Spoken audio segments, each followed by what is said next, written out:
Hello viewers, I got another video here about my first gen Xterra. I'm going to put some new leaf springs in it. I got a pair from Rock Auto. That was the cheapest place I could find them. They were about $2.50 shipped for both of them. And I'll show you what's going on with the old ones. I've noticed it's been sagging in the back for a while. And then our last off-road trip I heard something slamming back here, and it was this middle leaf had a split right there, and it actually swung out and took out the shock, so I got to replace the shocks too.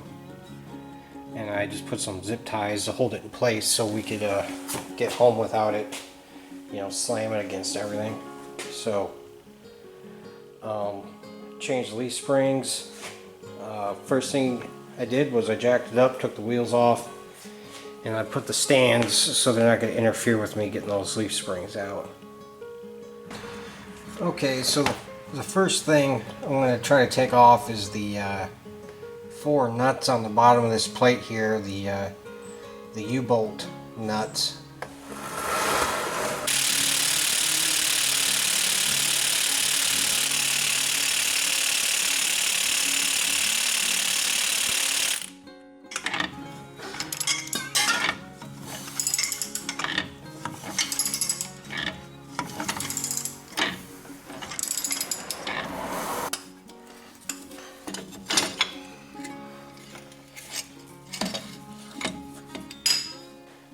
Well, these U-bolts were a pain to get off, and the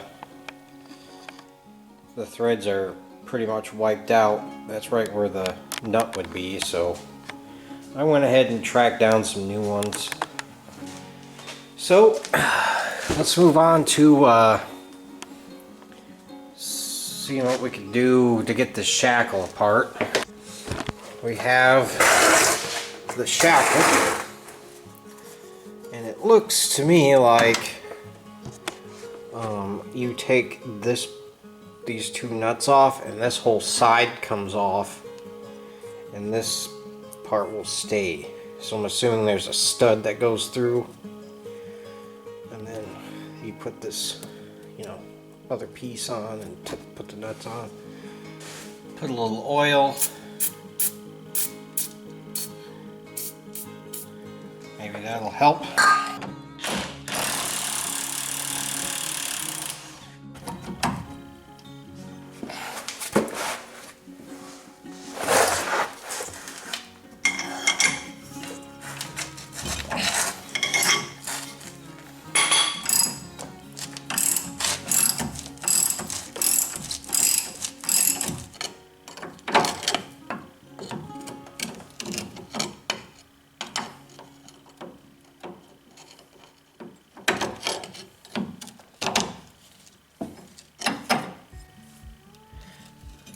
Spring is moving on the stud, so it should be able to slide off of there. Alright, we're on the front spring hanger. It's a 22 millimeter nut, and the head of the bolt is also 22.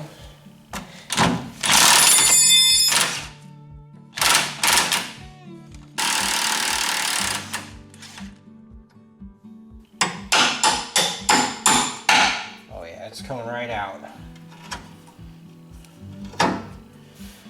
Well, there's a slight issue. It's hitting the gas tank.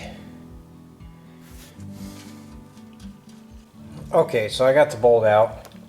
So on the side closest to the gas tank, the bolt goes through this way, so when you try to knock it out, it's going to hit the skid plate. So what I did was I just used my other floor jack and a block of wood and just pushed up on the skid plate till I had enough room to slide this out, because I'm not about to try to take that skid plate off. And when I put this back in, I'm just going to go push it through this way. That way I don't have that problem.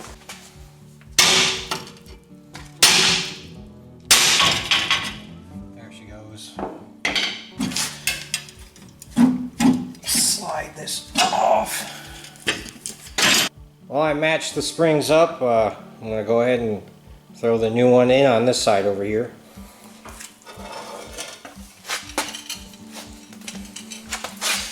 Okay, I'm going to start with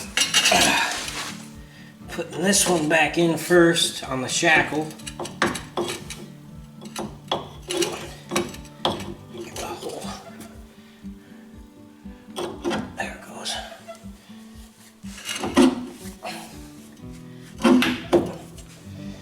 There we go. My other jack, I'm going to jack the spring up, because I think I'm going to have to get it close and then use a hammer to knock that rear shackle forward until the hole lines up.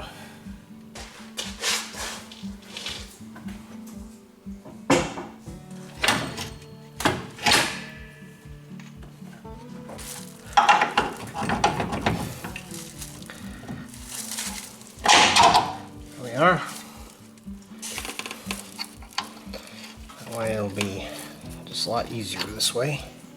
So let's lower the axle down and make sure those go together.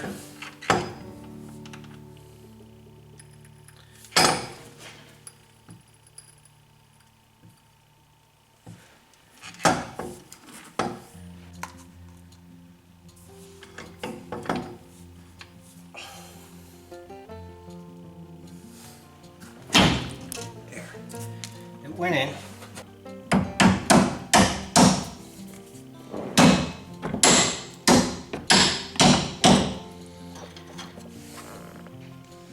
Little locking washers back on. Screw the nuts back on.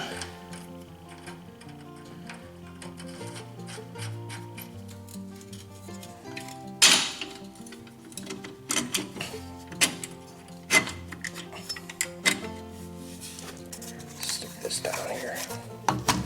There is a hole in the bottom of this plate and then a nut bolt right there, so you have to make sure that that nut bolt goes through the hole like that.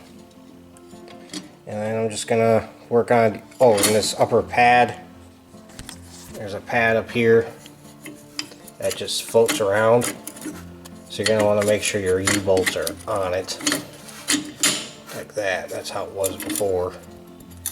But we'll worry about everything being in place once we get it closer to being able to tighten this up.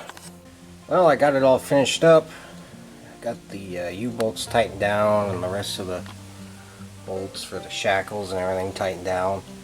It does say that you're supposed to drive this around for a little while, then recheck your U-bolt for tightness, because they might work, things might settle and work loose.